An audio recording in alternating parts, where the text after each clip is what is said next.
ശരിക്കും ബിഗ് ബോസിൽ സിബിചേട്ടൻ വന്നതിന് ശേഷമാണ് കളി മാറിയെന്ന് പ്രേക്ഷകർ ഇപ്പോഴും പറയുന്നുണ്ട്.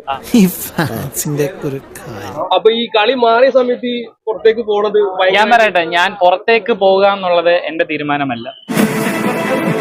ഇപ്പൊ ഇങ്ങനെയൊക്കെ പറയുന്നത് ഓക്കെ, ഞാൻ ഇപ്പോഴേ പറയാം, പുറത്തേക്ക് പോകുക എന്നുള്ളത് എന്റെ തീരുമാനമല്ല.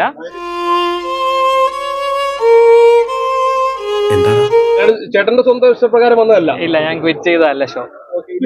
അല്ല. ഒറ്റയ്ക്ക് നാട്ടിലേക്ക് വിട്ടപ്പോഴേ ഞാൻ വിചാരിച്ചതാ കോളാക്കുന്നു. ഇവരെ പറഞ്ഞു വിട്ടപ്പോഴേ ഞാൻ വിചാരിച്ചാ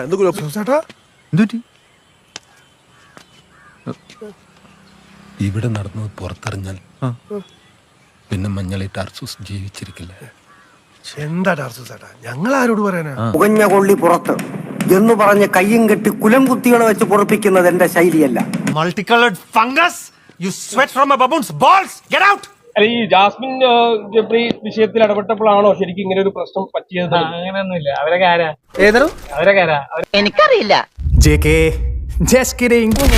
അവരൊക്കെ അവരെ ഗെയിം കളിച്ചിട്ട് അവരവരെ കഴിക്കും. അപ്പൊ അവരുടെ പ്രണയം ഫേക്ക് ആണെന്നാണ് യൂക്കാലിപ്റ്റസ് മരത്തിനിടയിൽ പരസ്പരം കെട്ടിപ്പുണർന്ന് മരം ചുട്ടി ഓടുന്ന രണ്ട് യുവ മിഥുനങ്ങളെ ഞാൻ കണ്ട്.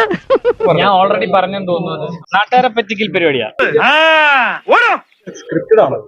100% സ്ക്രിപ്റ്റഡ് ഒന്നുമല്ല. 1-2 ദിവസം ലണ്ടനിൽ പോയി ഏതോ ഒരു ഓന്തൻ റിച്ചാർഡ് സാഹിബിന് അരിവെച്ച് കൊടുത്ത് കിട്ടിയ കാശ് കൊണ്ട് ഒരു പഴയ കൊട്ടാരം വാങ്ങി അവിടെ ഒരു ആശുപത്രിയും തുടങ്ങി അവിടെ പ്രാന്തമാരെ പട്ടാളത്തിട്ട പഠിപ്പിക്കുന്ന ഒരു വിവരം കെട്ട പന്ന റാസ്കലല്ലേ താൻ. കണ്ണിൽ കണ്ട സത്യം ടാർസൂസ് എവിടെയും പറയും.